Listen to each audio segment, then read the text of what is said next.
আজকে আইস মকা বানাবো। আইস মকা বানানোর জন্য প্রথমে আমরা আইস পাউডার নিয়ে নিলাম, মকা পাউডার নিয়ে নিলাম এবং সাথে মিল্ক অ্যাড করে দিলাম।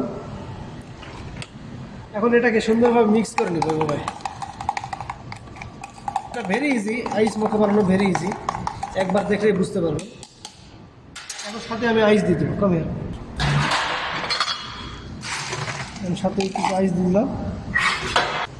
এখন আমি এটাকে সুন্দর শেক করে নেব। শেক হয়ে গেছে। এখন আমি এটাকে কাস্টমারকে সার্ভ করার জন্য গ্লাসে নিল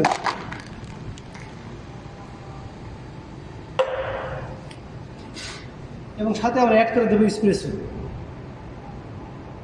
হয়ে গেল আইস মকা। খুবই সিম্পল এবং খুব দুর্দান্ত। যারা আইস মকা পছন্দ করেন তারা লাইক এবং কমেন্ট করে জানাবেন। খেতে খুব সুস্বাদু। থ্যাংক ইউ, ধন্যবাদ।